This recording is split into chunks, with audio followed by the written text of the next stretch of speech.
Oye, tú que dices que tu patria no es tan linda. Oye. Quando a gente fala em guerrilha, a nossa mente logo projeta um grupo de homens armados e lutando, não é? É difícil, mesmo nos dias atuais, imaginar uma mulher nesse cenário. Pois é, em Cuba, em meados do século passado, isso era mais difícil ainda. As mulheres cubanas sequer tinham a oportunidade de conseguir empregos fora de casa. Cuba era conhecida como o quintal dos Estados Unidos e o lugar das mulheres parecia ser o quintal do quintal. Ou estavam aprisionadas nos trabalhos domésticos ou tinham seus corpos explorados como mercadoria nas ruas e nos cassinos. Quem imaginaria que numa ilha tão pequena e explorada as mulheres fariam parte da liderança de uma revolução socialista? Célia Sanches, dirigente da Revolução Cubana ao lado de Fidel, foi a primeira de tantas mulheres guerrilheiras de Sierra Maestra, lutando para derrubar uma ditadura tão perversa quanto a que tivemos aqui no Brasil. Ela era dona de um cuidado enorme com a vida e com a natureza.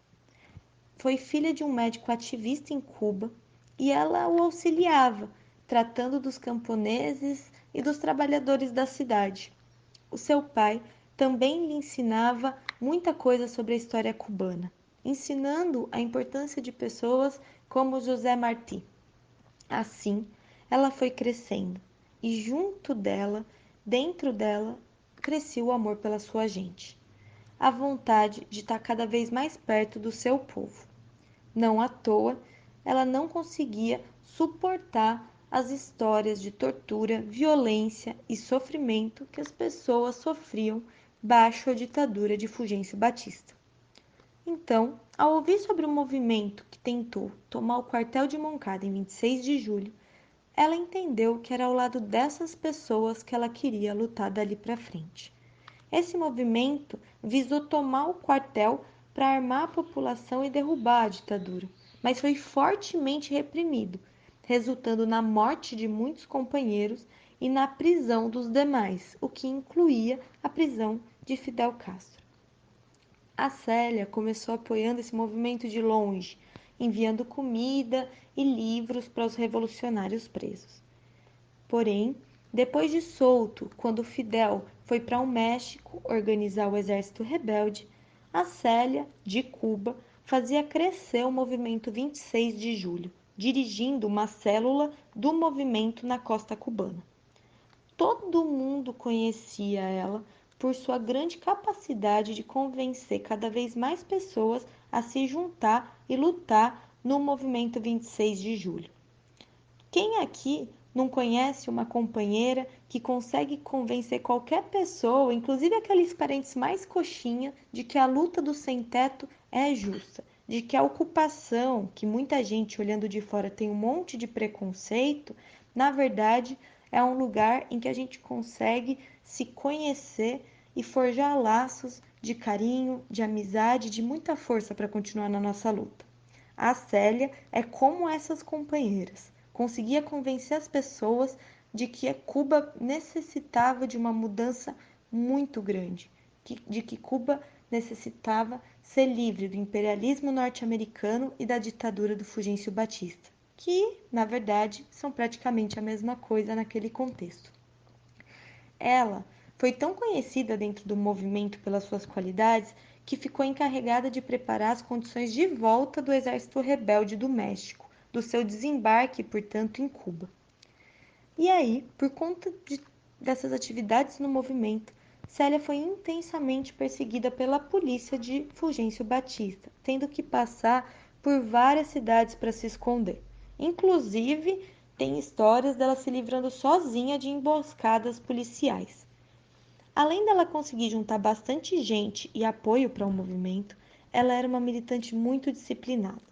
Estudava todo o ambiente em que eles estavam construindo a resistência.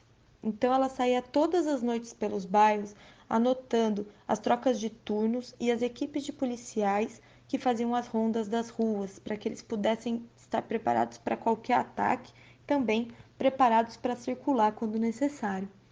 Ao adentrar as matas de Cuba, finalmente se juntando às colunas da guerrilha, seus companheiros de luta recordam da Célia como alguém que tudo suportou.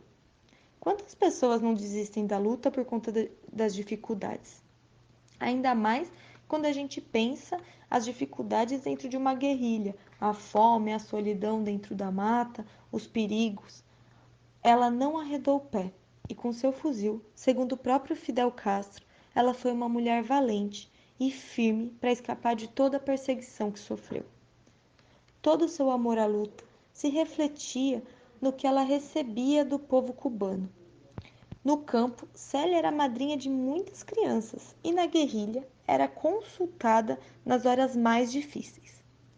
Feita a Revolução, Célia foi fundadora da Federação das Mulheres Cubanas, além de fundadora do Partido Comunista Cubano e parte da direção do Estado após a Revolução.